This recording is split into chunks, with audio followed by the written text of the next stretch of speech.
నెల్లూరు జిల్లా నెల్లూరు రూరల్ గ్రామీణ మండలం ఆమంచెర్ల గ్రామంలో మందా నరసింహులు విజయమ్మ దంపతుల ఆధ్వర్యంలో భక్తి శ్రద్దలతో గ్రామదేవత గంగమ్మ జాతర 2 రోజుల పాటు వైభవంగా జరిగింది.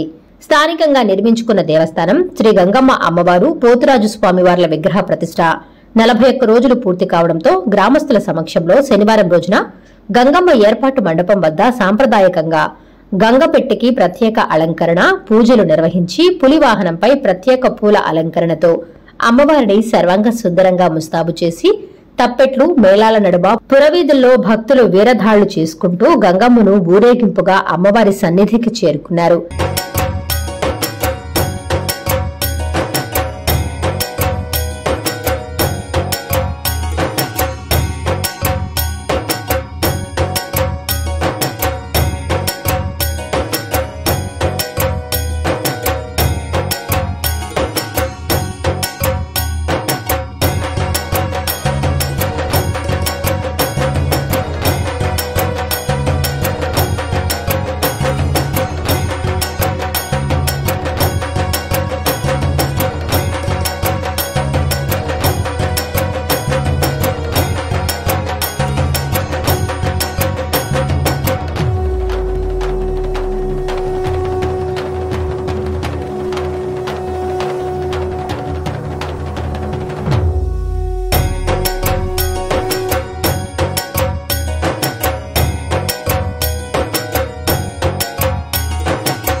ఆదివారం రోజున గంగపుత్రుల ఆధ్వర్యంలో గంగమ్మ తల్లి బోనాల ఉత్సవాలను నిర్వహించారు.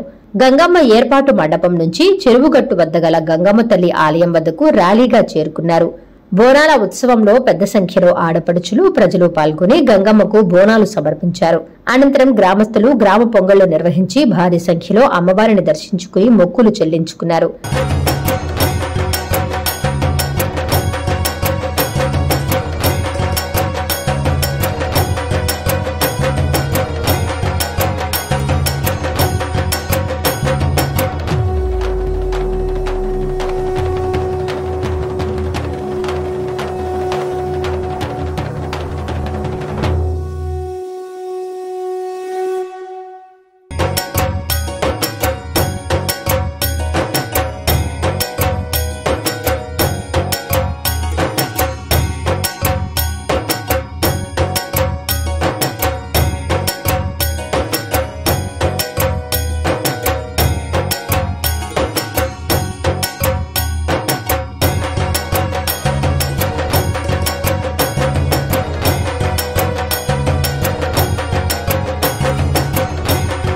ఈ కార్యక్రమానికి ముఖ్య అతిథిగా వైసీపీ నేత ఆనం విజయ్ కుమార్ రెడ్డి పాల్గొని అమ్మవారిని దర్శించుకున్నారు. ఈ సందర్భంగా మందా నరసింహులు మాట్లాడుతూ గంగమ్మ జాతరకు దాతలుగా సహకరించిన డేగా జనార్దన్, డేగా నందిని, కంటేపల్లి సుమతి, కంటేపల్లి మమత, అచ్చి కుమార్, కొమ్మి శివాజీ, మల్లినేని రమేష్ కు ప్రత్యేక కృతజ్ఞతలు తెలియజేశారు. ఈ కార్యక్రమంలో ఆలయ చైర్మన్ మందా రత్నయ్య, మందా నాగరాజు, కోకటి వెంకయ్య, పెద్దగొల్ల మనవరం సురేష్, గుడి శిల్పి సంకల ప్రసాద్, దేవాలయ కమిటీ సభ్యులు, గ్రామ భక్తులు భారీ సంఖ్యలో పాల్గొన్నారు.